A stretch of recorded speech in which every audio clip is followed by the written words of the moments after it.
I'm Jay Farner, CEO of Quicken Loans, America's premier home purchase lender. Today's fluctuating interest rates can leave you with unexpected higher mortgage payments. At Quicken Loans, we've created a new way to protect you from unpredictable interest rates so you can buy a home with certainty. It's called Rate Shield, and here's how it works. With Rate Shield, you can lock your interest rate while you shop for a new home. So if rates go up, you don't have to worry. And here's the best part. If rates go down, you get the lower rate. With Rate Shield, we really have you covered. Here are more reasons why you'll want to work with America's largest mortgage lender. For 9 years in a row now, J.D. Power has ranked Quicken Loans highest in the nation in customer satisfaction for primary mortgage origination. And for the 5th year in a row, they've also ranked us highest in the nation for mortgage servicing. Rate Shield. Another way we can save you money on your mortgage. Call us today at 800-QUICKEN or go to rocketmortgage.com. Based on Rocket Mortgage data in comparison to public data records. Rate Shield approval only valid on certain 30-year purchase transactions. Call for cost information and conditions. Equal housing lender license in all 50 states. NMLS number 3030. Additional conditions or exclusions may apply.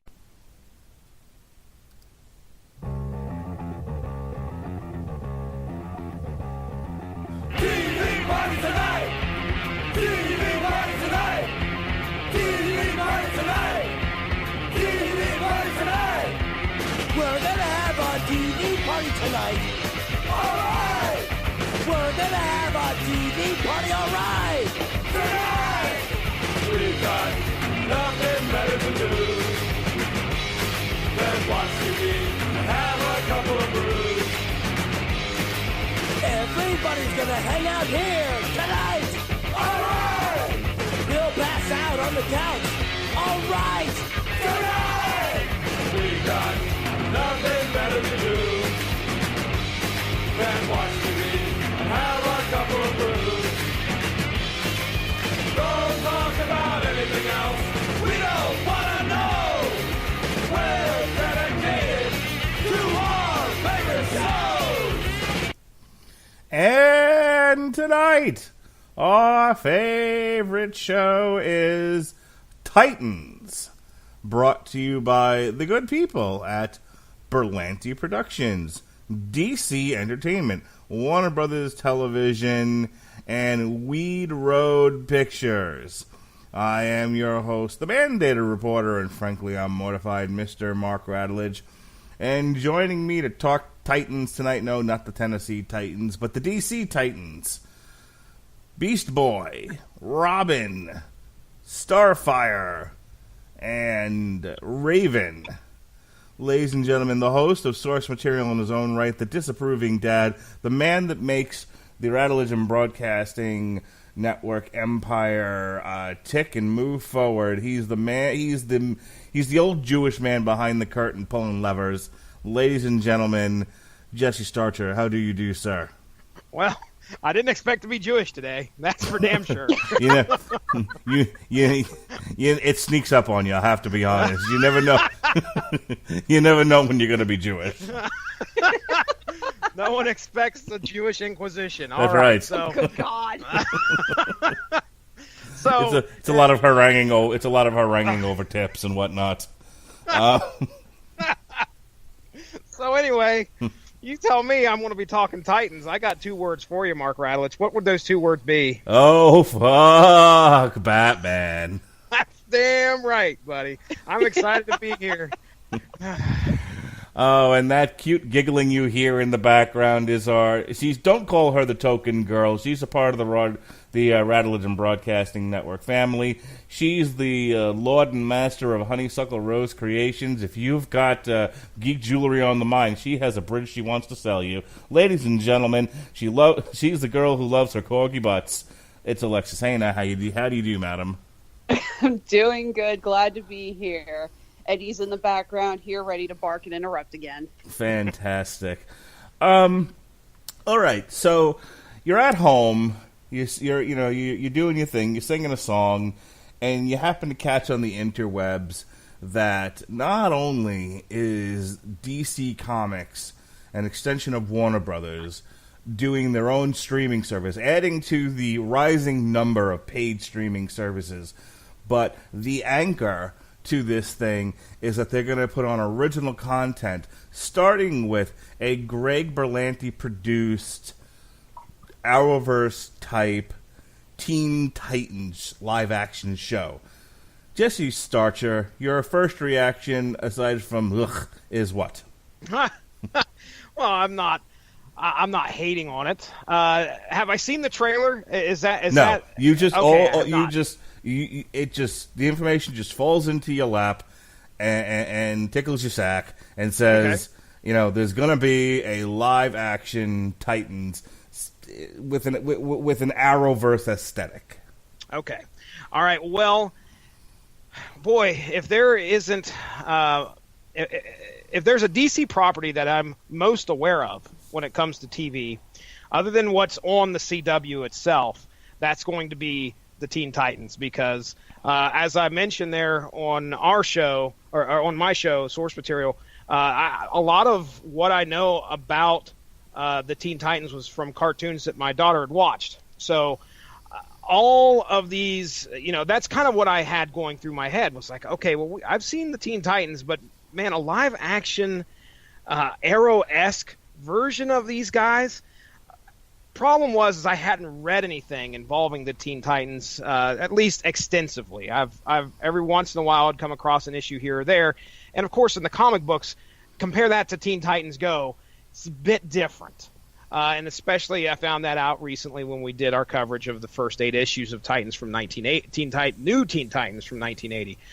So yeah, I mean, I'm not particularly like, oh man, I've got to rush out and get this app because the Titans are going to be on there. No, I that wasn't going to make me go and pay the money. And this being the flagship, I don't know. I mean, heck, you've got all sorts of other properties that you'd think they would hang their hat on. But, of course, as I've learned from many podcasts, including the ones right here on the network, there's rights issues. There's this, there's that, the other. So you can't exactly expect a Wonder Woman TV show. You can't expect a Batman TV show. You can't expect a Superman TV show. So I guess Titans is probably their best bet, to be honest, because it's got the most name recognition, and it's probably the one property that CW doesn't really have their hands all over. There you go. There's my thoughts, Mark. Same question to you, Alexis. You're at home, you're making jewelry, you're petting dogs, life is good, and suddenly you catch over the interwebs. They're doing a DC Universe streaming service, and the anchor to this thing is a Arrowverse Titans show. And your first reaction is what? Well, at least it's not Teen Titans Go. Waka waka. Are you not a fan of that show, or what? No, okay. I actually have the original Teen Titans series on DVD. I love that show. I watched it like crazy when it was on Cartoon Network. I still watched it. I think it's great. I love the amazing, well, not amazing, but the really interesting animation style, kind of an interesting blend of classic Western and anime tropes. I think it's a lot of fun. I like it. And Teen Titans Go, for me, it's kind of the same argument I made about the Powerpuff Girls reboot. It's like a sugar-free cookie. They got the elements in there, but the parts that actually make it worth it, they skip. Okay. All right, so does a live-action one make you go, okay, well, I'm interested? I mean, at least a little bit? A little bit. The Titans is a large enough team that this would lead to a decent amount of spin-offs and other characters. I mean, there have been so many different characters that have been amongst the Titans. Mm-hmm. Even in this first season, we have seen the possibility for more spin-offs, more characters to be added and such.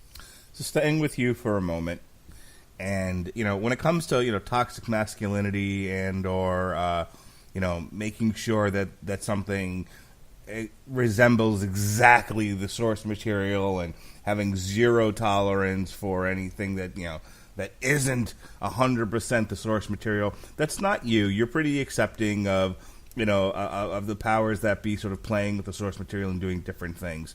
So with that said, I'm curious. Then they released the team picture, okay, of Garfield, what do you call it? The entire cast and the basically in their Titans gear. Beast Boy, Raven, Robin in his Robin gear, and Starfire in her streetwalker outfit. Yeah. So they dropped that picture, the one that everyone reacted to and the internet went fucking crazy over. And your reaction was what, Alexis?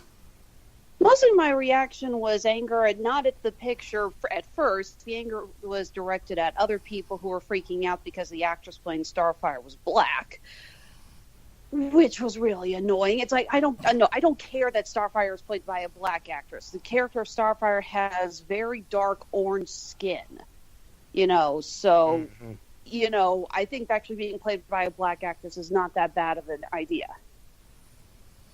Jesse. But the costumes really didn't settle well with me. I thought Robin looked okay. I'm not a huge fan of the whole Raven is automatically an emo thing that some creators do. And not gonna lie, when I saw Starfire's outfit, I just stared at it for a minute going, they had better give a damn good explanation why she's dressed like that. Yeah. Yeah, let me quick speak to the issues with Starfire, because I remember making fun of it, but I don't care that she's black. I mean, that's the thing.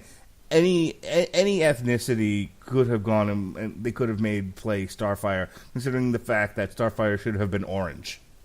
That to me was the issue. It wasn't that she was black necessarily. It was that she wasn't orange. She wasn't orange. This character looked nothing like any version of Starfire that I'd ever seen. And then, why was she dressed like she was Pimp of the Year? I think I had a bigger problem with her hair than her skin color. It was like, why the hell does she have tight, curly hair? I've never seen a picture of Starfire with, like, purposely curled. She's always had thick, crazy hair, but I don't think I've ever seen one with tight curls like that. Raven looking like she robbed a Hot Topic. I mean, I was okay with that. And clearly they borrowed Robin's outfit from one of the Joe Schumacher Batman movies. That's fine.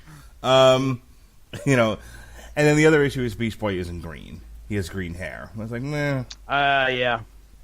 What was your reaction, Jesse? I did not see the picture. I just heard everybody's reaction to it on podcasts and social media. So there were, just like both of you said, pretty strong reactions to what it was to what was shown. And most of what I had heard was their concerns about Starfire. So I wasn't invested enough into the Teen Titans to go, okay, this better be right. This better represent what I've read in the past. This better represent what I want. Just like you said, a 1-to-1 ratio of what I see on the paper showed up on the screen. I imagine there's quite a bit of effects to turn somebody orange.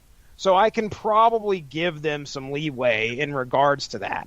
And I wasn't taken out. I certainly didn't make me go, I'm not going to give this show a chance.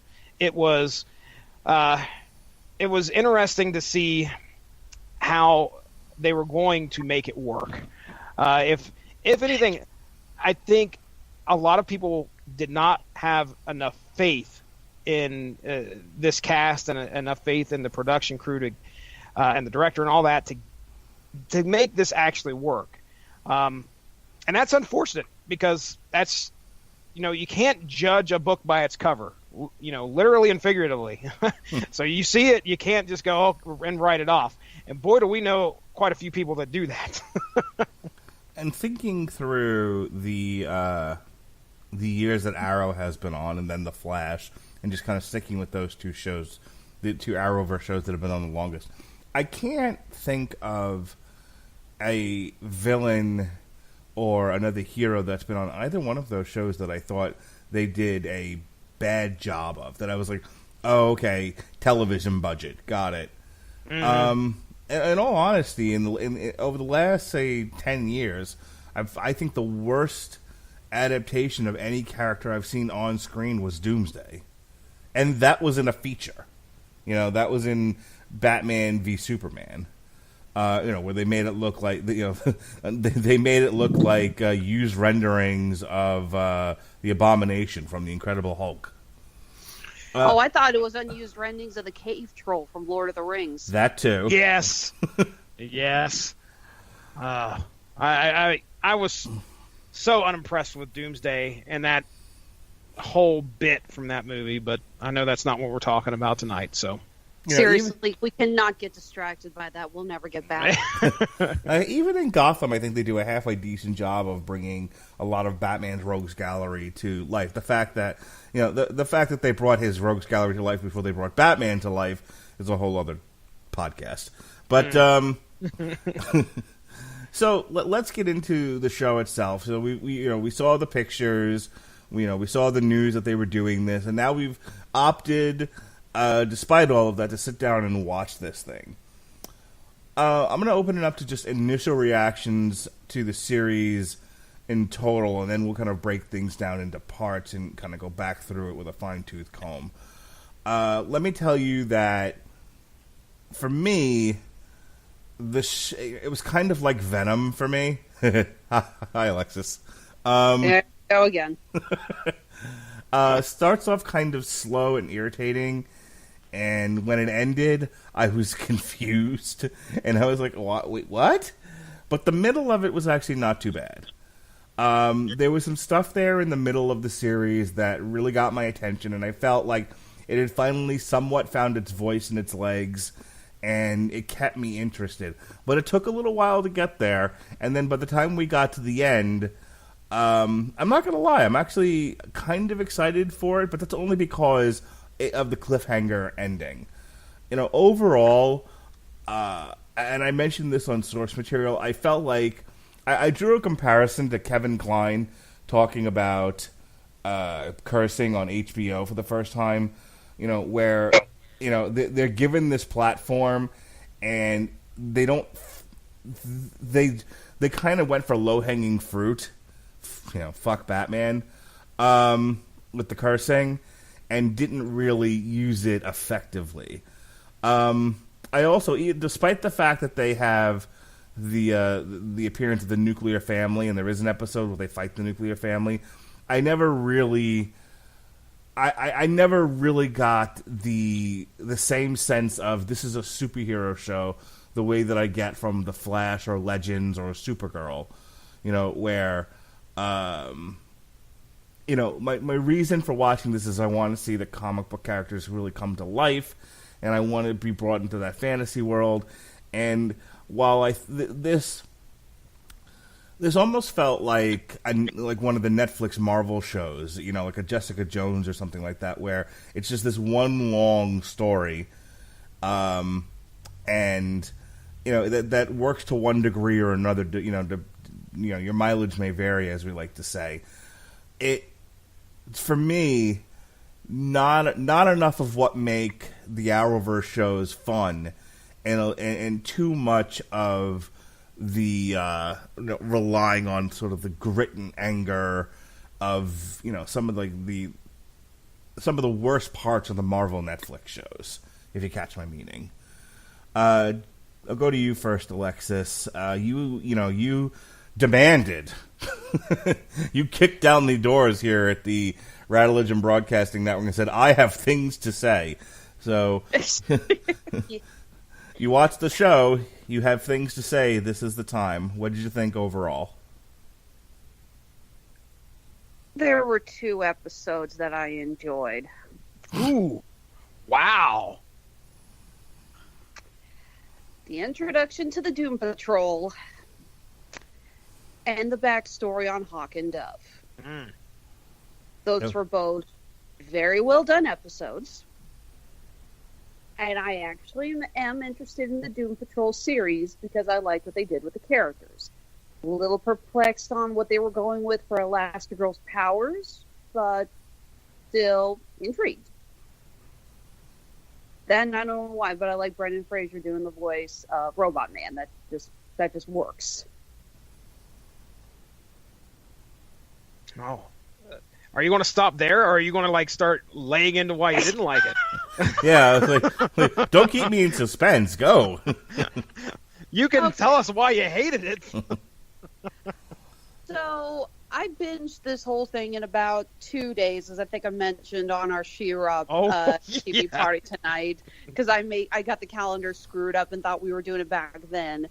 Well, after I got done binge watching, I put on Hulu, and there's an animated Teen Titans movie about the Judas Contract. Yes, thank you, Eddie. For those who don't know, that is the storyline with Terra, a geokinetic who is sent into the Titans by Deathstroke to infiltrate them and betray them from within. It's one of the most famous Teen Titans storylines. It was the subject of, I want to say, the second season of the Teen Titans animated series. It's one of my favorite storylines.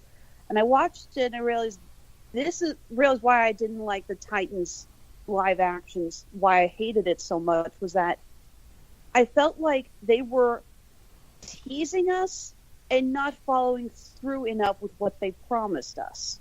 We get Dick Grayson trying to leave behind Batman, but then he keeps talking about how he's like Batman. We have Donna Troy, who has retired and is a photojournalist, but then we have Beast Boy and Raven starting to discover their powers, and I'm starting going, you guys cannot deliver on what you want. You're taking a few steps forward, and then you're taking a few steps back. You're not going far enough with these characters to give us what we really want, but you're not going into another direction enough to make it something new and different.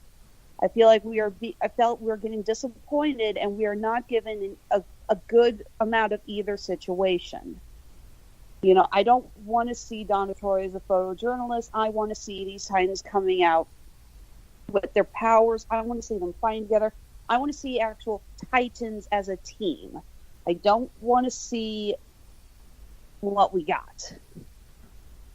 That's fair. And I think that's kind of what I was saying too, where, and I'll get to you in just in a second, Jesse, but I felt like on the one hand, they did a halfway decent job of telling the Raven story.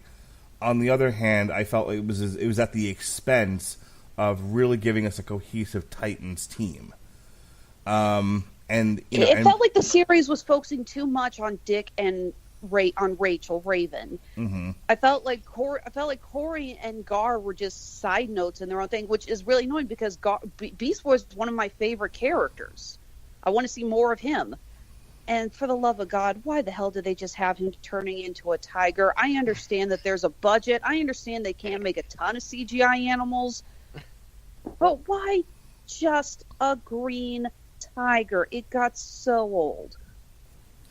Now, we'll talk about this at length in a few minutes, but I felt like, on the one hand, they were trying to give a lot of mystery to the Coriander character, and then it was like, there was a slow drip of mystery with her, and then they get to the episode where they're all revealing their powers, and then, there's a relationship, there's a fun relationship between Robin and Starfire that they could have, waited years to play on, and just, they could have just let the sexual tension between the two of them just rest there. Oh, will they, won't they?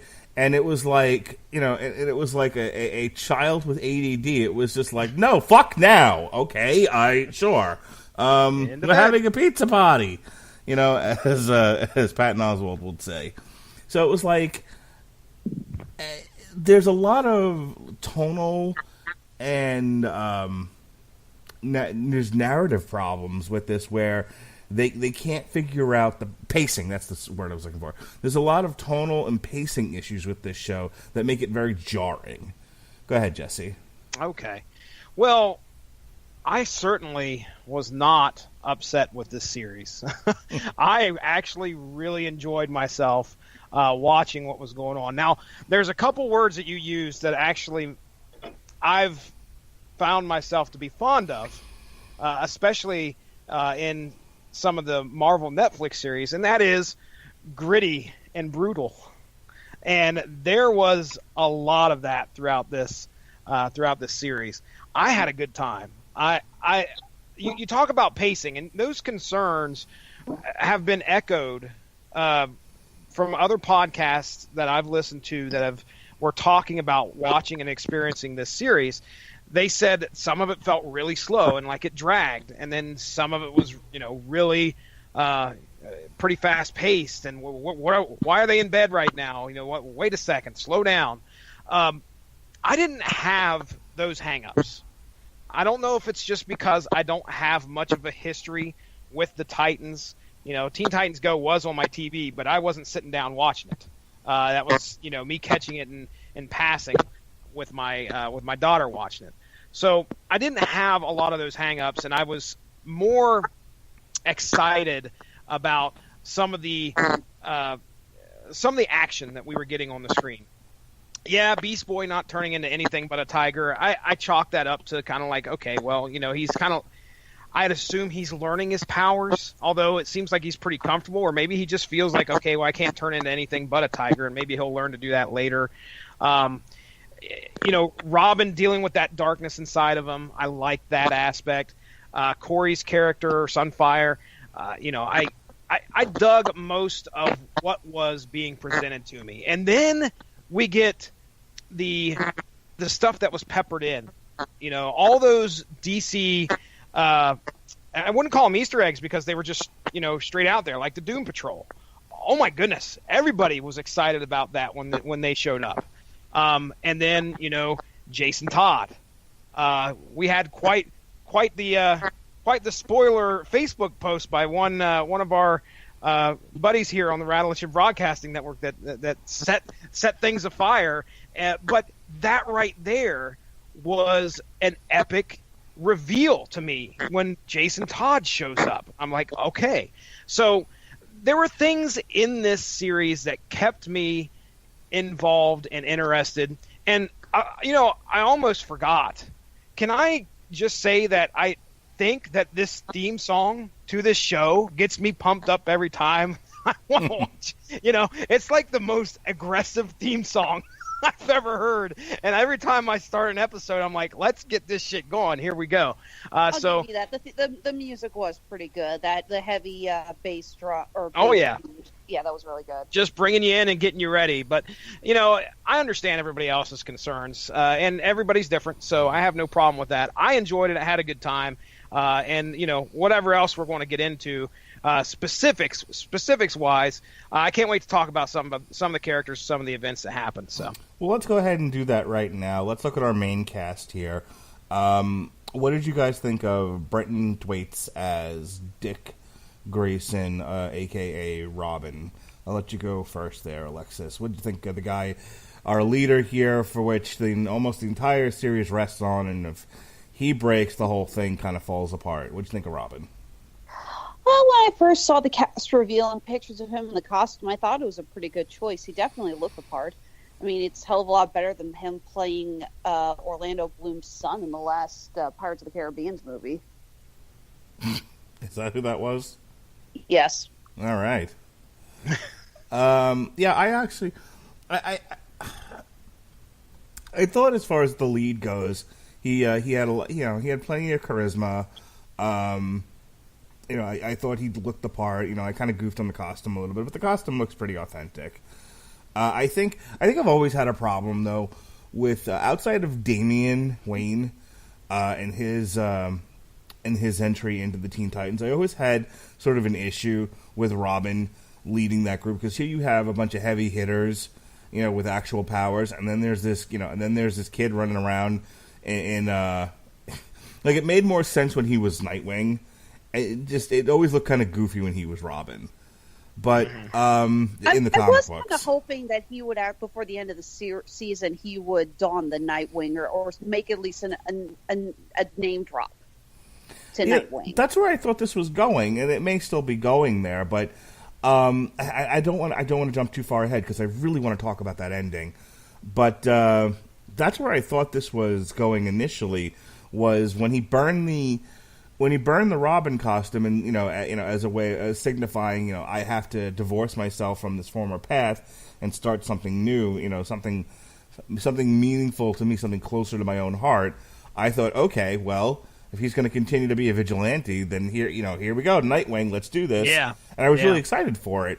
And then, everyone take a drink. I'm going to make a wrestling reference. This is, let me tell you a quick story, Alexis, because you're not a wrestling fan, right? And you certainly didn't watch any of Total Nonstop Action, I'm assuming. Not really. Most of the gaps were filled in by Sean Comer. So, once upon a time, there was a feud between Bobby Roode and Cowboy James Storm. And this feud went on and on and on, and they continually built up James Storm and built up James Storm, and they got to the point where James Storm was wrestling Bobby Roode for the title, and they had all but they'd done everything they could to set up the crowning of James Storm as the TNA World Heavyweight Champion. The crowd was ready for it. The world was ready for it. They were all, everyone knew it was going to happen, but it didn't matter. It was like Mick Foley winning the title. We all knew it was going to happen because it was a tape show, but it didn't matter because we were so happy that this guy was finally getting everything that he deserved. It was the hero's moment. It was the moment we were all waiting for. And swerve, brah! They fucking took it away because they didn't want to give the audience something they expected. They wanted to do something unexpected, and it deflated the entire crowd. And quite frankly, I don't think TNA ever recovered from that moment. And that's kind of how I felt with watching this show, where it's like they built up to him becoming Nightwing, and then swerve, brah, he becomes the doorway to the darkness. And we're into possibly season 2. Well, now definitely season 2. But the time that they shot the thing, they weren't quite sure they were getting a season 2. Mm-hmm. And I was like, wait, why? And to me, that just sort of deflates the narrative and the viewing experience to me. It's like sometimes just fucking crown the guy already. That's what we're waiting for. They pulled this shit with Game of Thrones, by the way. I may throw something at my television. I just want to put that out there. Oh no! I'll give you that. If Daenerys walks to the throne and they do how did you call it? A swerve, bro, like that. Oh, that's great. It's gonna end up being what's her face? Oh gosh. What is her name? Huh? What's her name? I'll never forget what's her name. No, they're gonna swerve, brah, and it's and the winner of Game of Thrones is gonna be the one bitch we don't want to win the thing. You know who I'm talking about. The one sleeping with her brother. I don't, but I'm sure Alexis does. Cersei. Yeah, Cersei. That's gonna be the one. Oh. See how that makes you feel? That's what I'm talking about. That feeling. Let's face it, if Cersei wins in the finale of Game of Thrones, there's going to be rioting in the streets. That's what I'm trying to tell you, okay? So, we want to see Daenerys win, we want to see James Storm win the title, and God damn it, we want to see Nightwing. Give us what we want, Hollywood. Now, Mark, I'm going to just step in here and kind of remind you about pacing, okay? And now, granted, I'm not Mr. DC, I'm not Mr. Teen Titans, but anytime I remember seeing the Teen Titans running around, Nightwing wasn't at the helm. It was always Robin. Not always. So, not always? Was Nightwing part of the Teen Titans at one time? Yes. Okay, all right. So, I'm just saying, we probably want to keep it as close as we can, although, they'll take liberties if they can. But I'm wondering if that's why they didn't do that. It's because, we've got to have Robin in some shape or form. And maybe we can do this journey. They spent the entire fucking series, okay, with him wanting to divorce himself from the Robin entity and furthermore Batman. Okay. And for the record, even if he didn't become Nightwing, I would at least hope that we would see the Titans as a team coming together at the end. And I think that's what disappointed me the most about that ending. The fact is that that's what we wanted. We were promised Titans as a team, and we got that for what? Maybe 2 episodes, if that? I was going to say 1 episode, the one where they fight the nuclear family, and that's it. Yeah, pretty much. just felt like this again. I feel like they were teasing and not giving us enough of what they could go in either direction. Like if this show had been called Raven, like it makes more sense. That's So Raven? Yeah. That's Oh god. DC presents That's So Raven. I'm pretty sure that exists on DeviantArt somewhere. But I mean, like telling Raven's story, and this ending the way that it does makes more sense. This to me wasn't about the Titans. This was about Raven. Yeah, dog agrees. Yes, thank you, Eddie. Yep, the corgi agrees. But we were talking about the actual the actual actor. Jesse, real quick, and then we'll get to Pimp Starfire. What did you think of Brenton Thwaites? Oh, I can tell you real quick. I enjoyed it. I didn't have any complaints. He did a fine job. I felt his angst and his need to try and get over the stigma of being the boy wonder. And he portrayed that fine. I think there were times where I was like, okay, I can't wait for him to just let out and be on his own. But that being said, if that's the point they were trying to get across, he did a fantastic job. All right, so let's talk about Anna Diop as Corey Anders / Starfire. Did we ever learn why she was where we found her at the top of the show? Because I know there were some details that I missed for one reason or another. So, Jesse, just real quick. For one reason or another, or / napping. Okay. I was trying to be subtle. But, I mean, did we ever figure out how she ended up where she did with Konstantin Kovar? Or I know that we learn over the course of time that that Raven is responsible for the destruction of Earth and Tamarin, and so she came to Earth to find Raven to destroy her before she had the chance. I got all that. I was awake for that much. Okay. But do we know why she lost her memory and she ended up where she was? No, I had to fill in some headcanon for myself. I just thought, okay, well, she lost her memory and became involved as, a love interest for this guy. And then, which is why she stalled up as a whore. I don't know if that is never even specified as if that's her occupation, but I understand. She just looks like she's either that or a painted tart.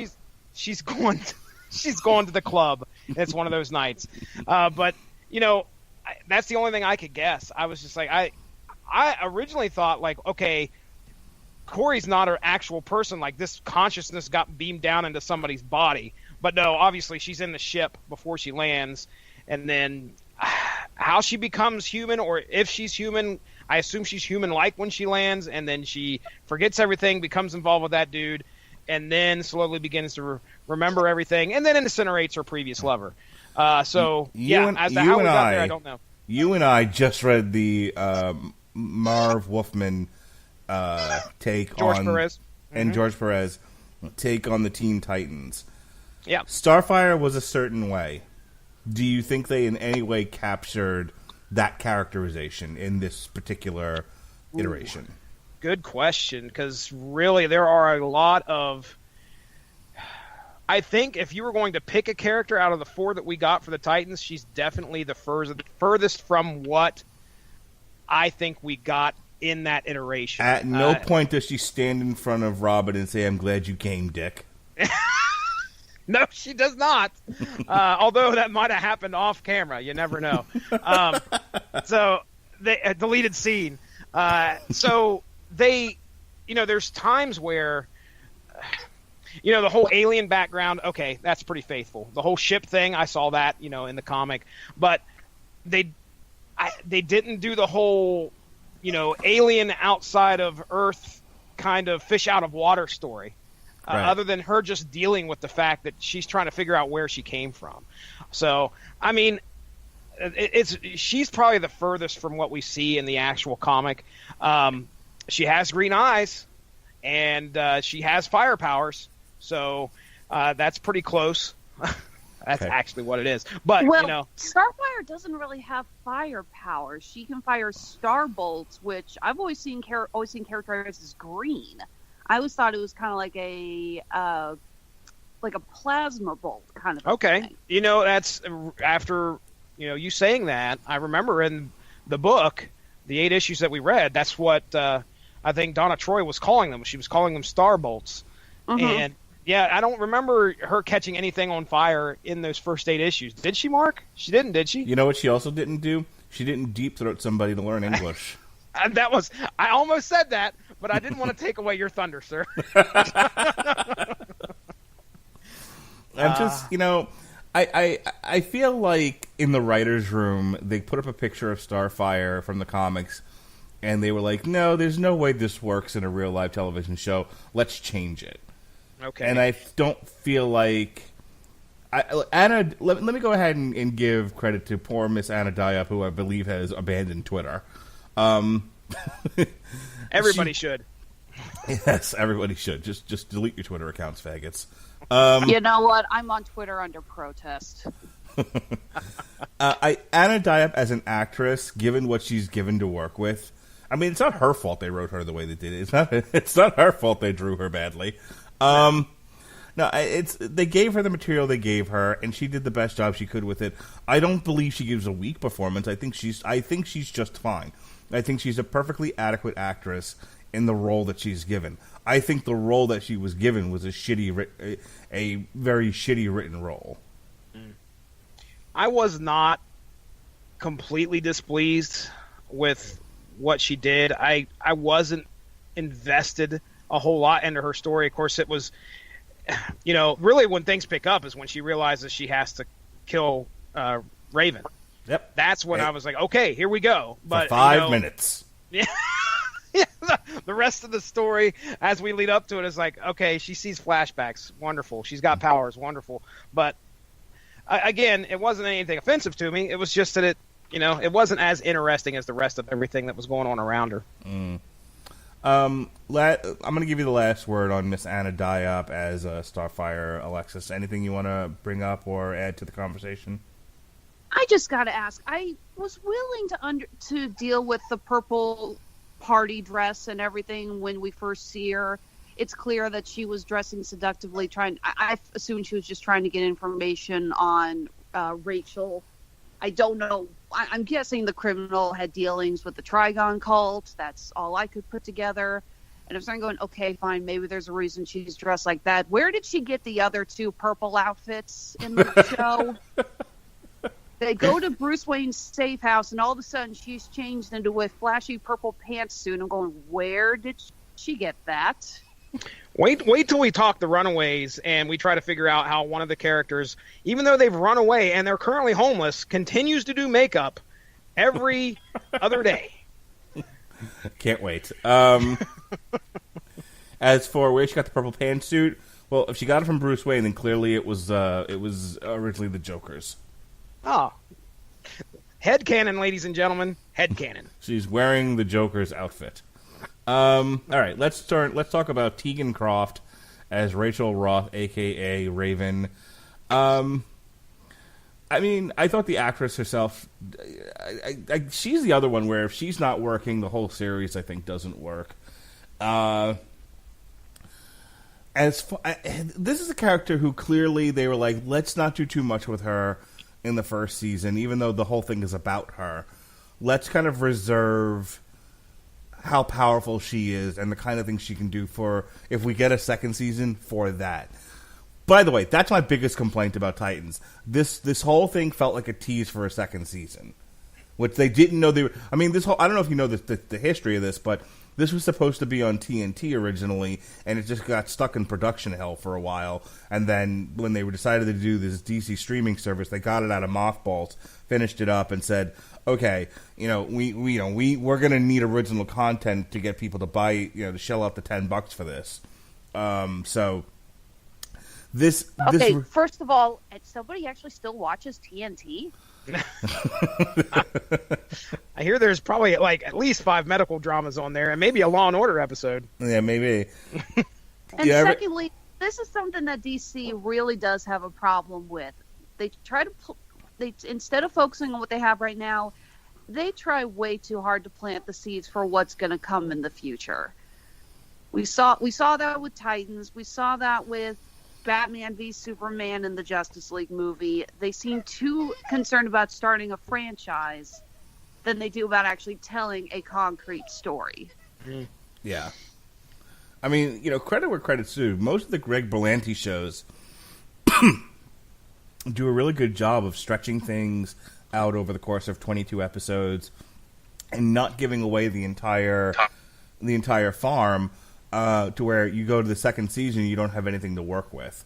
I don't really see that as a problem with any of the shows that that I watch. I mean, Supergirl has had a new threat that they've had to deal. I've never felt watching Supergirl, The Flash, or Legends or Arrow that like by the end of it, I'm like, well, where are they going to go next? They're out of people, and the Arrow has done a great job of of doing away with almost every one of Batman's rogues gallery, with the exception of the main four. But I mean, like he's had the Huntress on that show. They've had Deathstroke. They've had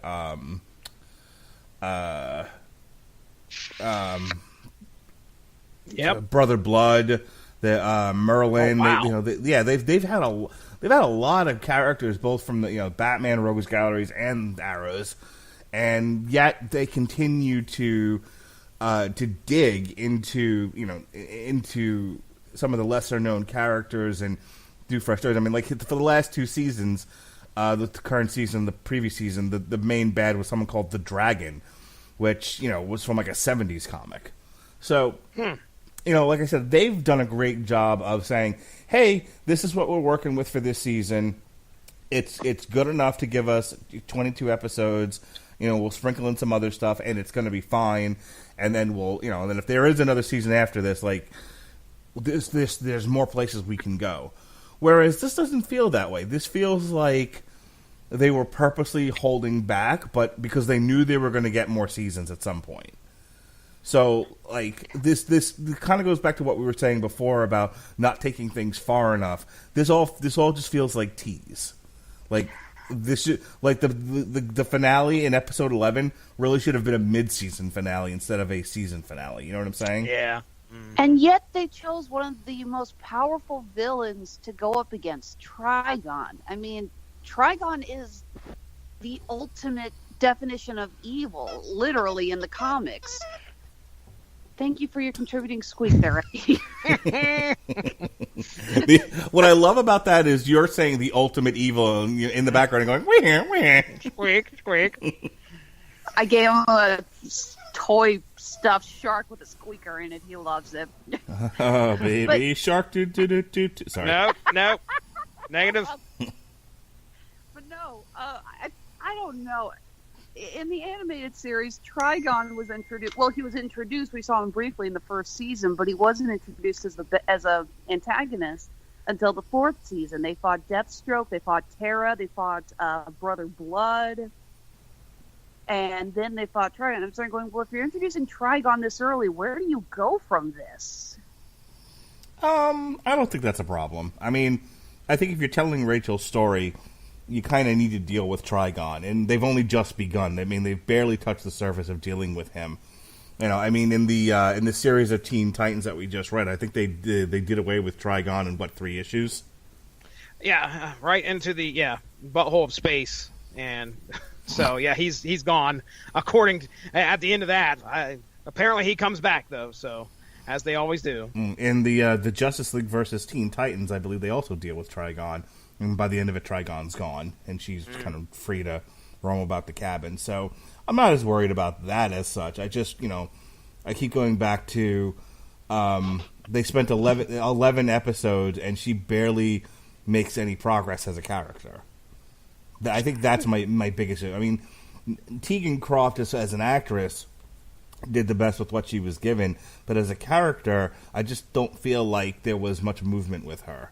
They spent the one who has anywhere near an arc, and we're talking, by comparison, not an actual solid arc, is Robin. Everybody else is kind of Is there anyone who's stagnant?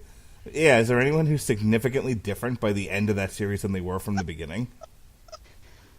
Not really. I'm switching rooms to get away from the squeak. Go ahead. I was going to say not really. I mean, maybe Gar, who's dealing with the fact that, he's an innocent kid who ends up taking a life accidentally. He's kind of trying to deal with that, but that's not huge leaps and bounds. Nothing like with what Dick's going through. So, as her name's Teagan Croft, you said? Yeah. As for her performance, there wasn't anything in there that I thought was horrible. I will tell you that she probably has some of the scariest scenes throughout this series, some of the stuff that'll make you jump. And then she also has some of the sweetest scenes between her and Gar, which is, again, if we're going to call her emo, well, she can have that. She can have that crown of evoking the most emotion throughout this series, in my opinion. Aside from Hawk and Dove, which that touched my heart, but I imagine we might talk about that here in a second. I have some thoughts on Hawk and Dove, by the way. You're not going to like them. Just warning. Fuck you, Rattledge! All right. I didn't say that. That was all Alexis. But no, you're right. We don't know enough about Rachel Raven's past before this whole thing starts happening to her. We don't know about what she's interested in, what she grew up with. All we know is that her adopted mother has crosses hanging all over her door and is apparently afraid of her, but we don't really know that much else about her. I kind of feel like DC keeps falling into the trap of they start writing their material and assuming that people who watch it have read the comics. Right. I really, you get that a lot, especially again in their movies. I really felt that in the Suicide Squad movie, that everything is written very lazily. It's like, well, we don't have to explain this. The audience knows what we're talking about. We don't have to go into detail. Which is the worst kind of writing. Oh, no question. And I really felt like we got a lot of that in Titans, especially, again, with Dick and Raven. Very much so the writers going, oh, we don't need to explain this. We don't need to go into the characters. The audience knows who these people are. Yeah. That's kind of writing 101. Don't assume your audience knows anything. Rule number 2, books are for burning. Go ahead, Jesse. I was just going to say, I think one of my favorite aspects about that character is really early on in the season, where a lot of times you're thinking of her as a victim, and obviously she's very frightened with what's going on. Hey, Jesse, is she just another victim? I did not see Harvey Keitel, nor did I see. Did she walk into a living hell? That's what I want to know. So anyway, although but no, she's captured by that like thug or whatever, and I don't know if he's a follower of Trigon or whatever he's trying to do. And you're thinking, oh man, Dick Grayson's got to save her, and then her soul self, which I don't think that's called that at all throughout here, but we learned that, or I'm using that term from the comic book, takes over and basically liquefies that dude's insides. All right, she went from victim to taking care of business real quick. And that was probably one of the first oh shit moments for me throughout this season, was that right there. All right, lastly and leastly is Ryan Potter as Garfield Logan Beast Boy. Boy. He was there. The actor was there. They I guess as they're looking at who was in the Teen Titans, they're like, well, we've already got a Wally West. He's on The Flash. And we've already got a Cyborg. He's in the movie, so fuck, who we got left? Well, we got Beast Boy. Cyborg's actually going to be in the Doom Patrol TV series. Yes, that as well. I just, I don't have a whole lot to say here. I want to echo Alexis' sentiments about, they just kept making him a tiger. Like, come on, he couldn't be a snake at some point, or something else. It was always a tiger. I've seen the special effects in Supergirl and The Flash. You could have made him something else every once in a while. So just a quick... I will admit, I did like the actor's actually the kid who did the voice of Hiro Hamada in Big Hero 6. And, okay. And I do like him. He's a good actor. I like the kid. So.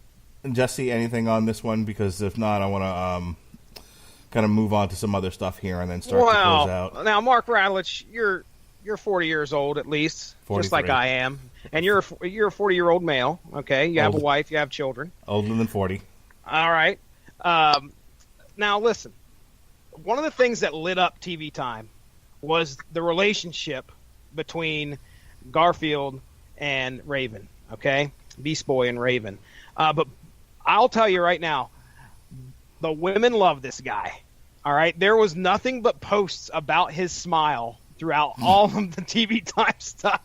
So I guess if there's one thing that Beast Boy's got going for him, there are a lot of ladies, and I'm sure there's a lot of the male population as well that are quite smitten with the looks of this young fellow. So I'll go ahead and admit it. He's a little young. I'm in my mid-30s. He's a little young for me, but he is a very good-looking man. I can see the fangirls going, So, and I didn't have any, again, no problem with him and his portrayal. Like I said, most likely there were shippers out there just wanting to see Raven and him get together. And, I think that the aspect of him having to deal with the fact that he killed somebody, that's actually mentioned there before that all goes down, where he's rescuing Raven, that he had never killed anybody. He never even bit anybody as the tiger. And he actually saves Raven and kills somebody, and he's kind of having to deal with that towards the end of the series. That's about the most interesting thing that kind of really happens to him. So other than that, and the humor that he brings, because there's a lot of youthful humor that he brings, especially when he finds out Dick Grayson is Robin, and he's like, "Can I be a Robin?" And so I was like, I did enjoy that much of it. So, but yes, we can move on. I just want to bring up a couple of the reoccurring characters, and then I want to talk about the ending, and then I think we're done for the night, if everyone's okay with that. I want to talk, but before I do this, let's talk about Batman for just a moment.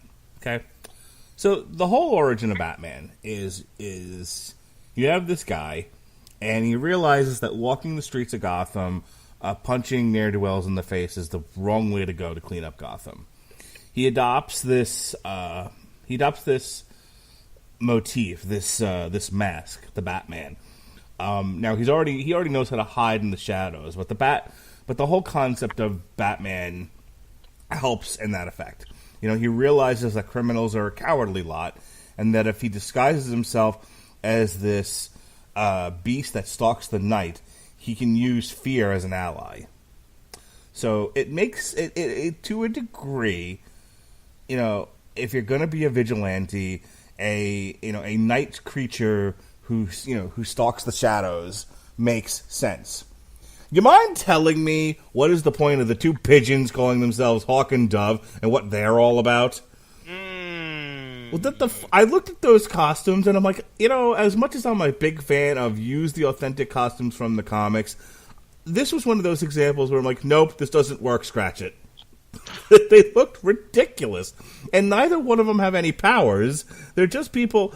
Honestly, if somebody approached me and was like, I'm dressed as a pigeon, and I'm gonna fight you, and I'm gonna stop you, drug dealer. I don't know how I couldn't stop myself from laughing so hard and then shooting them in the head.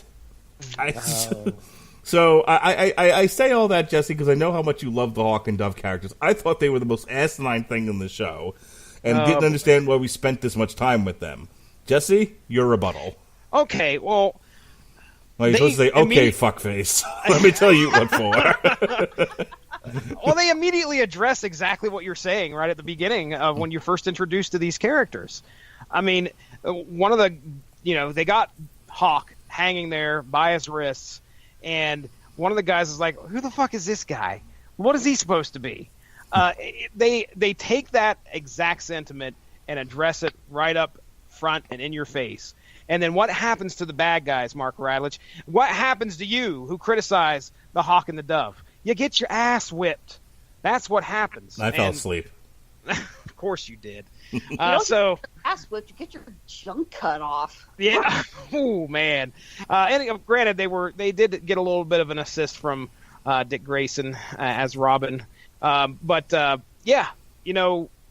was.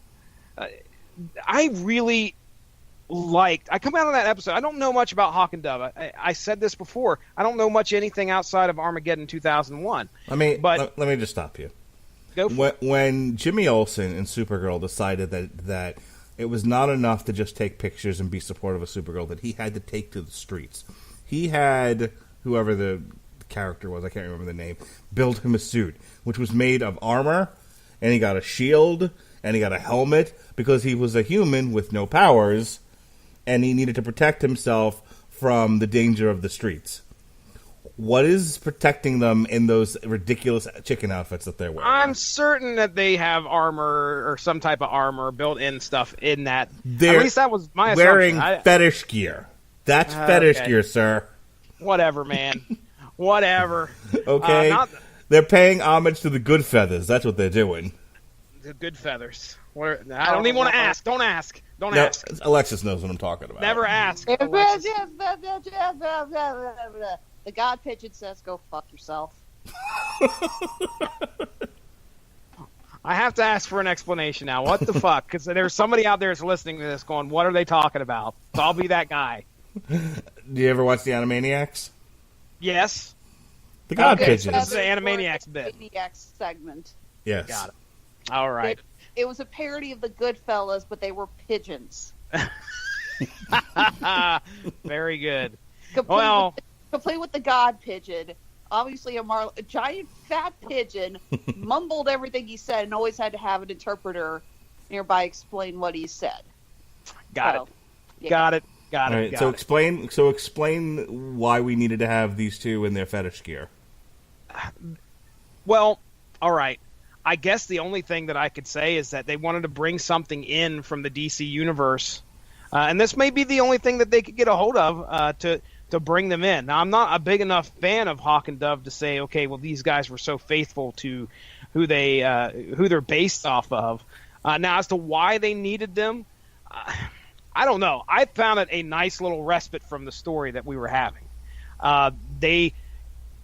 That whole episode was Dick bringing Raven to him and planning to leave her there with them in the care of Dove specifically. I don't think he trusts Hank too much, but he knew Dove would probably take care of Raven.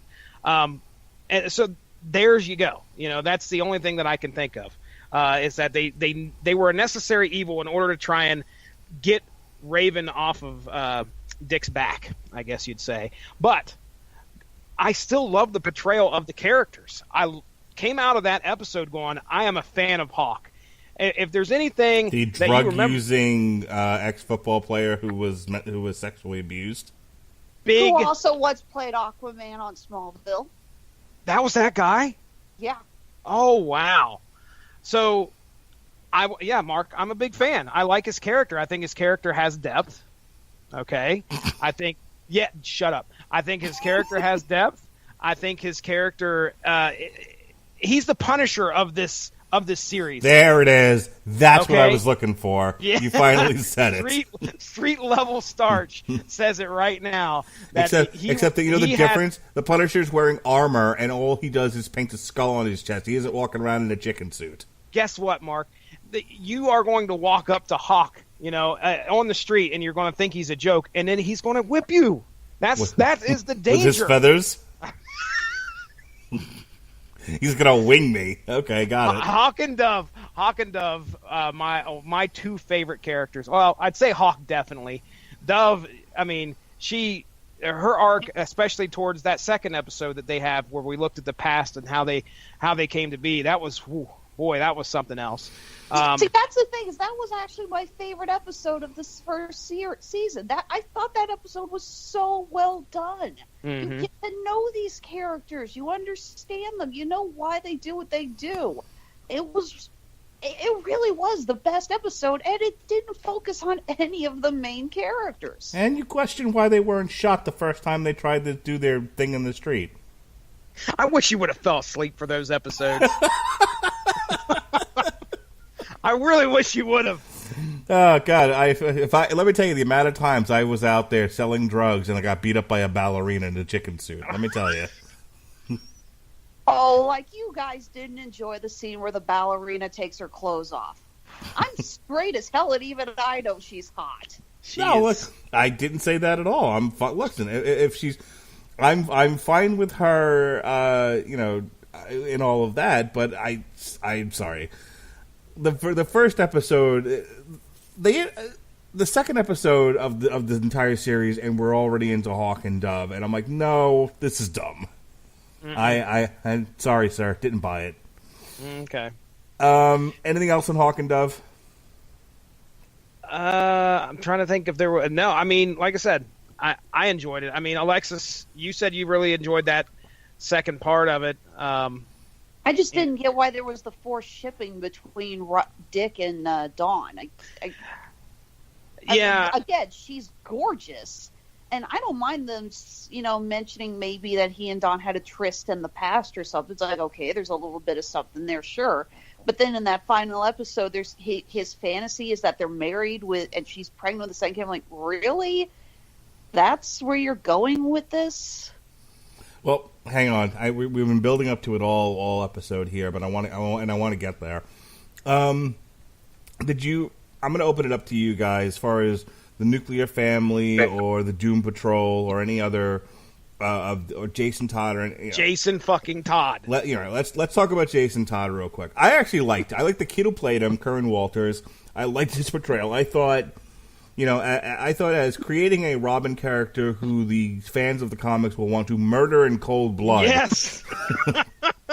Oh, I felt so much of that. God. I thought he did a great job of channeling, hey, how can I be the biggest bag of dicks? How can I make an entire audience of people want to murder me in cold blood? I thought he did a great job of creating an absolute dick of a character in Jason Todd. This character I enjoyed. This character made sense to me. I agree. He come in there and he made me... immediately I was like, okay, this kid, what a douche. And then, as we go through that kind of 2-episode arc that he had, where, they're kind of fighting side by side, but it's almost like he's fucking rubbing it in Dick Grayson's face. Mm-hmm. That, oh yeah, Batman lets me drive the Batmobile. Oh yeah, the locks have been changed. Oh geez. Every other fucking thing out of his mouth was just a way to put Dick Grayson down on the ground. And then at the very end, when they have those run-in with the cops, that's the thing that puts him over. Mm-hmm. That's the thing that makes him fucking heel A1 material on this show, where he starts fucking breaking backs of the fucking cops. Our good friend Al Sedano, I immediately sent him a message after that. I was like, dude, I have never hated Jason Todd more than right now. He is. And now and now you understand why people voted for a death in the family. Give me the phone. I will vote right now. End him. Kill him again. Life. Kill him again. But no, I mean, for the good thing about that is that is exactly how you should feel about Jason Todd. So I think as far as characters on here, yeah, I liked Hawk. I hated Jason Todd. And not because he did a poor job of adding anything to the story. He made me feel what I'm supposed to feel about Jason Todd, this shitty version of Robin. Exactly. That's who Jason Todd was. He was a criminal who was picked off the streets, and there is a reason that the fans did in fact vote for him to be killed off. Now, let's face it, we got Red Hood out of it, and I am personally a pretty big Red Hood fan, although maybe that's just more on me. Under the Red Hood fan animated movie, Dear God, Give Me More Jensen Ackles.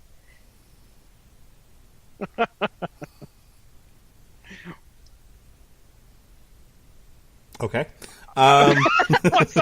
Okay.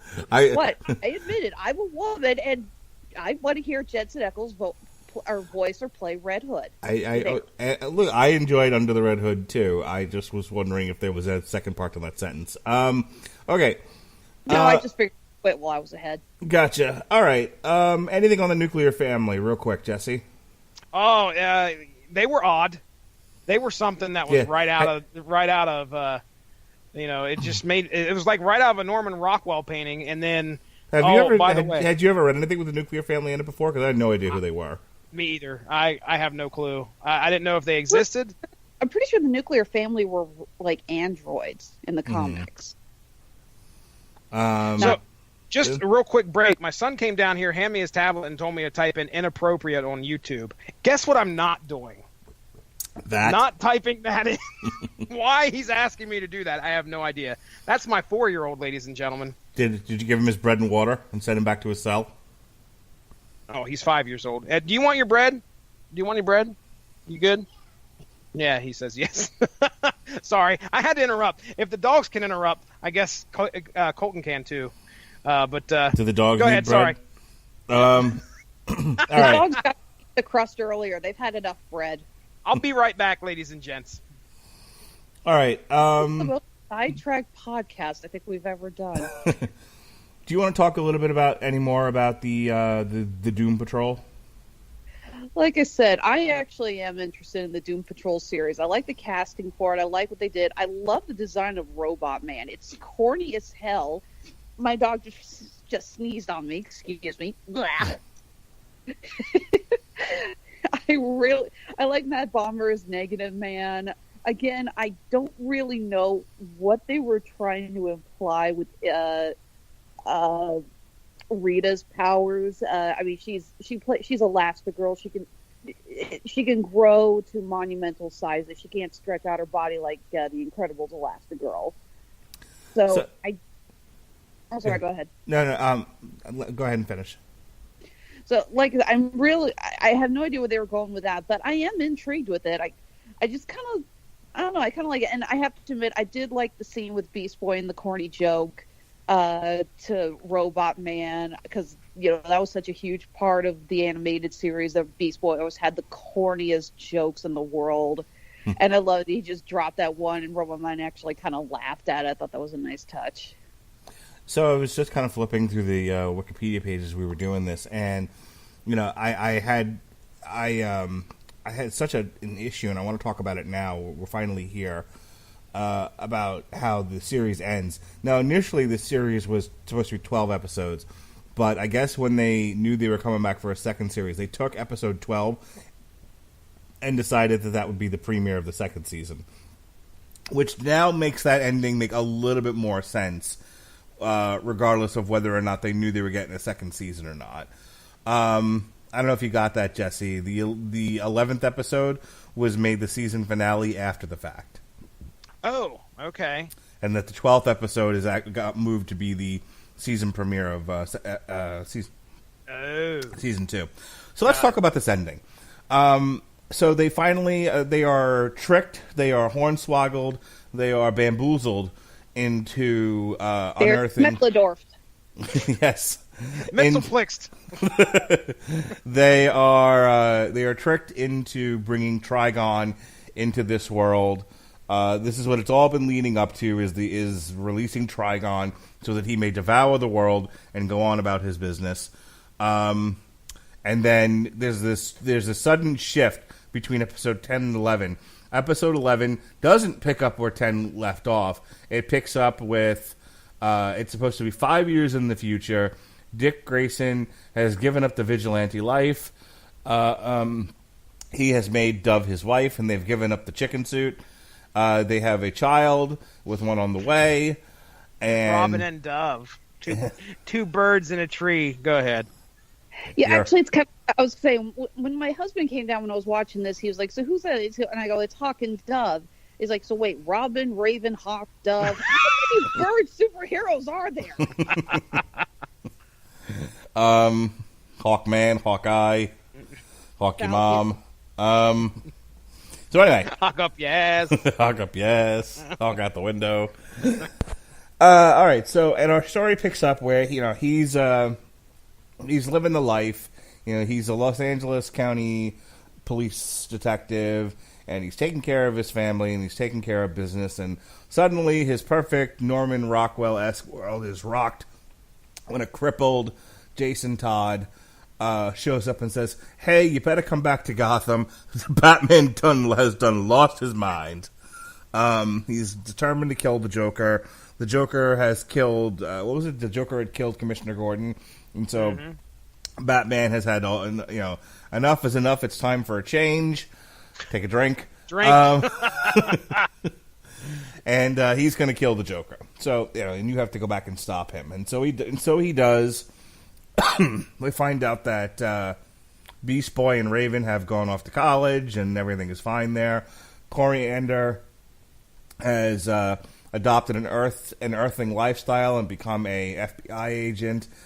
This all leads to Batman does in fact succeed in killing the Joker and everybody else that gets in his way. He kills all the patients and all the staff at Arkham Asylum. So Dick Easter egg dropped all the Easter eggs.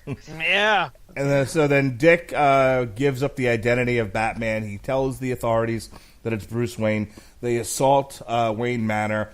Batman proceeds to destroy the Gotham Police Department, but they set off an explosion. He is buried under rubble, and Dick finishes him off by stepping on his throat, which we then find out was all a fantasy, and that he, in fact, after an entire season of wrestling with his demons and the darkness wins. He has embraced these things. Other than I was utterly confused with how he went from episode 10 to episode 11 until the very end. And I was like, oh, you got me, you sons of bitches. I loved this ending. I really did. I think now that I know that this wasn't meant to be the end of the season, that this was that there was one more episode to go, which I'm sure solves the problem. Now that I know that, I'm a little bit more accepting of it. But I love the idea of of him in his own personal paradise, and him being tempted, and then essentially it's the Frodo test. You are given a choice and you fail utterly to do the right thing, which is the story of the story of Frodo in Lord of the Rings, right? He after all of this wrestling and fighting and going about, he finally gets to the end of Mount Doom. He's standing right above the lava, and he refuses to throw the wing away. He fails the test. So does Dick. Dick fails the test, and he embraces the evil. I thought it was great. I really enjoyed that episode. It's probably my favorite episode of the entire season. Not to mention there was nobody in a chicken suit. Jesse? Well, I mean, hey, Jesse, what's it like doing podcasts with Rattledge? I have an ulcer at the end of every one. Yeah. So, okay. Yeah, I kind of get it. I don't know. There was a lot of people that really weren't impressed with this finale. They take that Fantasyland aspect. He's got to go through all this, and I kind of knew what was going on immediately. Every time we had that shimmer and something else would pop up, all of a sudden the lights would go out, and I was like, okay, well, somebody's playing with his mind. And it was okay. As far as facing Batman and going into the darkness, that's all going on in his head. We actually kind of get allusions to that, don't we? Like a few episodes earlier, where they're stuck in the lab, and he kind of does a few things where he's kind of hallucinating, and again, he's got those. That's like his biggest fear, is giving into this cold-blooded killer, and he does it at the end. He just steps on Batman and kills him right there.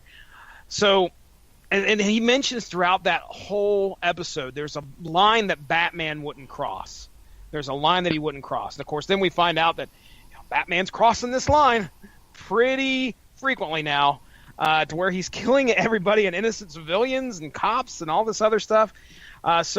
And Dick always seems like he wanted to be above that. Even though he's been pretty brutal up until then, he seemed like he was just enough above that to where he wasn't going to kill somebody. And then when he does, of course, Trigon's now got his hooks right in to the soul of Dick Grayson. Okay. I'm ready. I'm ready for season 2. I can't say that I was nonplussed, like a lot of people were saying. Like, what happened? This was underwhelming. I thought it was fine. I mean, I guess I'll turn it over to you, Alexis, because did you enjoy this finale, and what were your thoughts on it? No. Oh, okay. No, I did not enjoy the finale. Did you need more chicken suits? I did not need more chicken suits. I hate you, Mark. Damn it. No. I don't know. Again, I was really disappointed in it. I felt it didn't go too much into the hang is on. This real or is this fan? Hang on. Can we get a Hawk and Dove series where the opening theme is Chicken Boo? What's the matter with you? Sorry. Is that Animaniacs? You betcha. Yes. Oh, no, I'm doing these for Alexis's benefit. Go ahead. I'm sorry for interrupting you. You know, it's been a while since you brought me in for an older animated series. Just FYI. No, I felt that first of all, I'm just going to say this. You made Trigon a sleek businessman in a suit. Fuck you. Sorry for that. Hang on. We've spent this entire TV party talking about how, or at least I have, about how there's just certain things that aren't going to work, you know, and we have CGI/budget issues. Did you? Have you seen Trigon in the Marv Wolfman, George Perez Teen Titans? You know, where he's half deer, half demon. I know what Trigon looks like. So, do you really think that's going to look good in the live action, Greg Berlanti TV show? Again, I feel like bringing him into the world like this was just a stupid idea. Again, it's if you can't go all the way, it's the Galactus in Fantastic Four argument. If you're going to do it, you might as well go ahead and go all the way, because this 1 foot into the water, 1 foot out of the water shit, it just doesn't work. Embrace the stupid hat, or don't use Galactus at all. Exactly. It's like, if you're going to do it, just do it the whole way, because you're pissing off the diehard fans, and you're not making it interesting enough for the new fans. That's not to say. Listen, that's not to say that we won't see him go full-throated, demon at some point. It might just be like, hey, look, we're at the end of the season. We needed to bring him in, and so he takes corporal form for now. But maybe later on, when it's the Titans versus Trigon in a fight to the death, he'll go full animated demon. Well, like I said, I was still just disappointed by the ending. I felt the whole is this fantasy or is this real was not pushed or was basically given away because, as Jesse mentioned, there was that shimmer effect. So we knew that Trigon was screwing with him. I really hated seeing Corey as an FBI agent. Again, it's similar to the whole Donna Troy is a photojournalist now. It's like, no, that's not what we want to see these characters as. And I have to admit, the post-credits scene, I'm split on, because on one side, I am glad that they're teasing Superboy. But at the same time, you guys are bringing in Crypto? Wouldn't it make more sense to put Crypto on Supergirl? Yeah. If one thing that Melissa Benoist needs is a dog. So I had heard about this post-credit scene probably about a week before I finished the show. I completely forgot about it. It's not very memorable, other than the fact that it's somewhere in Metropolis. And then, you see some guy breaking out of a lab, which right there, I knew it was, is it Connor? Is that his name? Do you guys know? I'm kind of blanking. I think it's Connor. Name was. Yeah, so he's the clone of Superman, supposedly, becomes Superboy. But yeah, Crypto was an odd thing. So I was kind of a mixed reaction. I was like, okay, well, it'll be interesting to see. He'll be something that definitely was not in the book during the first battle there against Trigon. So if he's part of that battle, that would be... I think that'd be good. I think that'll be fun to watch. I did ask Al. I said, hey, because he was the one that was like, did you see the post-credit scene? He didn't tell me what it was, and I was like, no. So I knew he was excited about it. And I told him I would go ahead and get his comments across here about the post-credit scene. and his first thing that he now this is caps, Al Sedano of the of the Thanos and don't. Adam of the Thanos and Adam Warlock / fiction podcast. No, it is not. It is of he is of the Adam Warlock, Resurrections, an Adam Warlock and Thanos podcast. They are not writing love letters to each other, no matter how much Mark Radlich says it's true. But his first reaction was crypto in big capital letters, because I asked him tonight. I said, "What did you think about this, man?" And he says he thinks that it was crazy and awesome that they're going to do this. He said he thought Legends went full comic book, but this is going to a new level. He also says he hopes crypto can fly. So, I'm certain crypto is probably going to come out and fly around. But I don't know. Is there going to be a story here that involves crypto? Is Superboy just going to be running around with crypto? And yeah, it's going to be 40 minutes of them playing fetch. Let me ask you, Alexis, was crypto ever a part of the animated series at all? No. Okay. Actually, it's interesting. Superboy was not in the original series at all. He was in the Young Justice series. That's right, Young Justice. That came out. I don't think crypto was ever in that. Again, I just thought it was so weird to drop crypto of all things. Yeah. Well, it's just them kind of peppering things in and trying to garner some excitement. I mean, you got to think about this show it's a first of its kind on this app. It's not a first of its kind when it comes to superhero shows. No, it's definitely, it's definitely late to that game. But you got to think cornerstone of the DC app is this show. So I assume what DC wanted to do was bring a series that was innovative and definitely different from what we have seen previously in a TV show by DC. Most of what you get TV-wise does not, it's not a representation of what we got here. So, all the CW shows feel, of course, I don't know much about Arrow, so I don't watch a whole lot of Arrow. But, I watched The Flash. I don't get this vibe from Flash. Supergirl seems like it'd be different as well. But Supergirl seems hopeful. So they've got to bring this series in and drop some hints as to what's to come. Try to garner some excitement so you'll continue to pay that money to keep this service around. Now, okay, Mark, I've got one question left, and the main question I want to ask both of you is: are you going to stick around for season 2? Do I have a podcast that needs content? Mark Radlich is in. Alexis Hayna.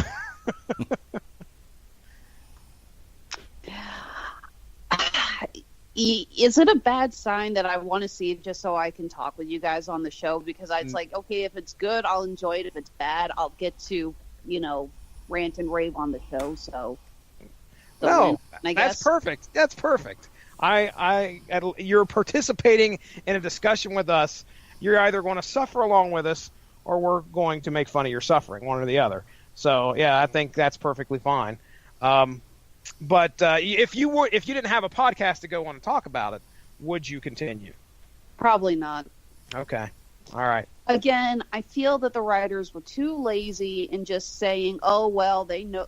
People who watch this show know what the Teen Titans are. They know who Robin is. They know all of this. We don't have to fill in any backstory. We don't have to develop any characters. So I feel like this was just another example of DC trying to cut corners and push things so that they can say that they're on the same level as the Marvel Cinematic Universe. Again. Okay. All right. Well, we'll all be back for Doom Patrol later this year. That starts, I believe, in February and is 11 or 12 episodes long. And, we're all interested in that. We're all going to watch that. So I'm sure we'll all come back and talk about it later this year. That brings this episode of TV Party to a close.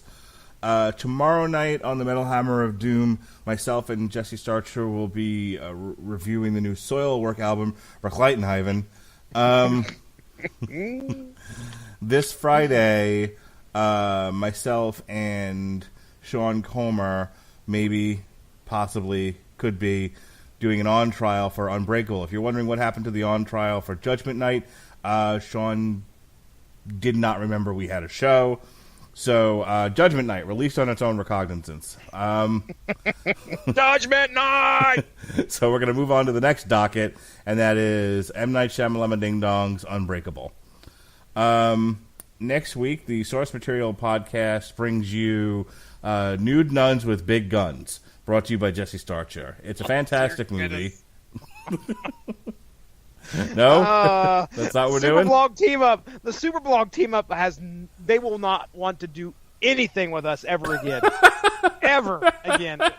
No way. Oh, he knew I was having fun. We brought a guy in from Newfoundland, and then we made him decide to stay in Canada for the rest of his life. And now we get to the part of the podcast where I'm just going to shut up and sit over here in the corner. Why have you? Do you not understand that there's an entire subsection of film called nunsploitation, and that in the nunsploitation genre there is a fantastic film. I recommend it to everybody: Nude Nuns with Big Guns. I think you should watch it. I think you should tell a friend. You know, I actually gave a collection of exploitation films to Sean Comer as a Christmas gift years ago. Strangely, that was not amongst them. Well, he actually knows that before Sean and I started podcasting together, I had actually just seen it, and I was telling him about it, and he was aware of the film's existence, and we thought, hey, we should talk about it at some time, and then we came up with Long Road to Ruin instead. Anyway, Penance: The Redemption of Speedball on Source Material, the 21st of January. And then Robert Winfrey, who has taken the 411 Ground and Pound radio show back to 411 Mania. It has left for good, the Rattledge and Broadcasting Network, but he has not left. He still remains to do TV parties and Damn You Hollywoods. We'll be doing a Damn You Hollywood for the third part of the Rail 177 Railroad Trilogy by M. Night Shyamalan Ding Dong Glass. The Metal Hammer of Doom reviews Papa Roach. Who do you trust? Who do you trust, Alexis? Do you trust anyone? I'm sorry, what? Good answer. Excellent. On the 24th of January, Mr. Toxic Masculinity is everywhere you look. He's on a TV party tonight for Fuller House Season 4. And then he's back, and front, and up, and down. He and I, while we don't have an MMA show anymore, that doesn't mean we're not going to talk combat sports. No, sirree, Bob. We're going to do a live commentary for Thurman versus Lopez, boxing on Fox, 8 o'clock p.m. Tune in to hear the punchy pugilist, Mr. Toxic Masculinity, and I do a live commentary for Premier Boxing. On the 28th, Source Material is Runaways: The Complete Volume 2. And then who's coming on Runaways Season 2 TV party tonight, Jesse? Who's been bugging me about that? I'll be there. Mm-hmm. I don't know if anybody else is going to be on that. I know Ronnie usually is interested in anything Runaways. Chris Armstrong's going to join us for the comic book discussion on Volume 2, that's for sure. But I don't remember if anybody else is interested. So fantastic. On January 30th, Jesse Starcher and I are going to look a pale horse named Death right in the mouth. Sal Ubiscato, formerly of Typo Negative, where Pete Steele once wrote a song on the toilet, like a man should. He's formed a band called A Pale Horse Named Death. We're going to review their latest album. And from our Canadian audience, that's the second fucking time I've done that. From our Canadian office, Andrew Graham and his lovely wife. See, we have 100% increased the amount of females on this network. There's 2. 2 of them! They'll be on a TV party tonight to discuss The Crown Season 2. And that's all the shows that's fit to print here on the Rattledge and Broadcasting Network. If you've enjoyed our discussion of Titans and you are interested in listening to us talk about the comic book, that's in the archives. That was that dropped January 14th. So go ahead and check that out if you enjoy Nude Nuns with Big Guns.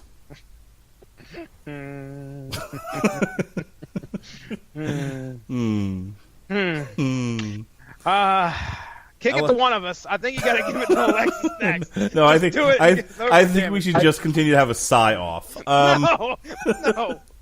Alexis Hana, I believe you make shit. Go ahead and tell them what it's all about. Yep. I was going to say, how the hell do I follow up this? Honeysuckle Rose Very Creations, carefully. The intersection of geek and chic. We have stores on Handmade at Amazon and Etsy. We are currently in a hiatus from our Comic-Con circuit because it is winter and it is cold, and I am not driving out in winter weather. So we're using this time to restock, branch out new ideas. We're working on a couple of new pieces. That was actually why my assistant came over earlier and interrupted our bonus material, because she was bringing over some pieces for me to finish and complete, because she's awesome like that. Again, Honeysuckle Rose Creations. Find us on Facebook, Instagram, and as I believe I previously mentioned, under protest, Twitter. All right, take me home, Jesse Starcher. All right, ladies and gentlemen, you go give that Rattlich in Broadcasting Network Facebook page a like to stay up on top of all the great podcasts that we have to offer. Got a bevy of topics and things to discuss right there in our archive. And you can check our archive out on Spreaker.com. That's our home. But we're on just about any podcast platform that you can find. iTunes, Stitcher, TuneIn Radio, all those great things. Even on Spotify. So, yeah. Hey, real quick plug for myself. I unknowingly ended up on a episode of Kapow, the Pop Cultured Podcast. I wasn't actually there, but they did a rendition of Big Brother, which it was really interesting. They ran a bunch of names and stats through some kind of a simulator where you can simulate reality TV shows and competitions, and one of which old Seth, the Grand Poobah, is a big Brother fan. So I, along with Alf and a few – there's some really interesting characters that ended up in the house along with me. But I was there. Alf was there. Like three members of Riverdale were there. I think Cheryl Blossom, Zach and Cody. Did Alf at some point say, "Good night, Mrs. Achmonic, wherever you are"? Alf ended up getting – I'm just giving you a little spoiler right now. Alf ended up getting voted out somehow. But there was a very touching moment when we found out that he was unknowingly the brother of one of the previous cast members of Kapow. So interesting stuff. My good buddy Seth, he's usually the DM of some role-playing games. Well, he crafted this whole story around this simulation, and I'm not going to spoil where I ended up, but I tell you what, I had some fun. So if you get a chance, go check that out. Download that episode, give it a listen. If you like their what they put forth, give them a subscribe as well. So other than that, let's get the hell out of here, Mark Rattlich. I'm ready to go to bed. All right, thank you for joining us on TV Party tonight. We what is it? What is our new phrase? We hope we look forward. Oh yes. It's no longer be well, be safe, and behave. We've turned the page on that. We're doing something different now. We look forward to irritating. No, what is it? Irritating or is it insulting? Offending. It's offending. Thank you for joining us on TV Party tonight here on the Rattlich and Broadcasting Network. We look forward to offending you in the future.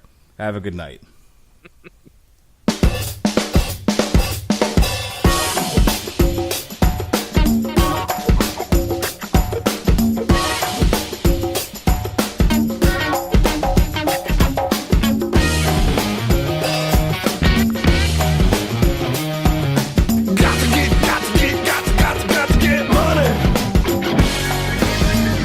America elevates what it means to buy products and services. Your contract creates jobs for people with disabilities right here in the U.S. At Source America, you can look forward to exceptional customer service grounded in contract expertise and specific industry knowledge. You'll get the products and services you need when you need them at a competitive price. Source America offers business solutions you'll feel good about. Learn more at sourceamerica.org. Source America is an authorized Ability One enterprise. I'm Jay Farner, CEO of Quicken Loans, America's premier home purchase lender. Today's fluctuating interest rates can leave you with unexpected higher mortgage payments. At Quicken Loans, we've created a new way to protect you from unpredictable interest rates so you can buy a home with certainty. It's called Rate Shield, and here's how it works. With Rate Shield, you can lock your interest rate while you shop for a new home. So if rates go up, you don't have to worry. And here's the best part. If rates go down, you get the lower rate. With Rate Shield, we really have you covered. Here are more reasons why you'll want to work with America's largest mortgage lender. For 9 years in a row now, J.D. Power has ranked Quicken Loans highest in the nation in customer satisfaction for primary mortgage origination. And for the 5th year in a row, they've also ranked us highest in the nation for mortgage servicing. Rate Shield, another way we can save you money on your mortgage. Call us today at 800-QUICKEN or go to rocketmortgage.com. Based on Rocket Mortgage data in comparison to public data records. Rate Shield approval only valid on certain 30-year purchase transactions. Call for cost information and conditions. Equal housing lender, license in all 50 states. NMLS number 3030. Additional conditions or exclusions may apply.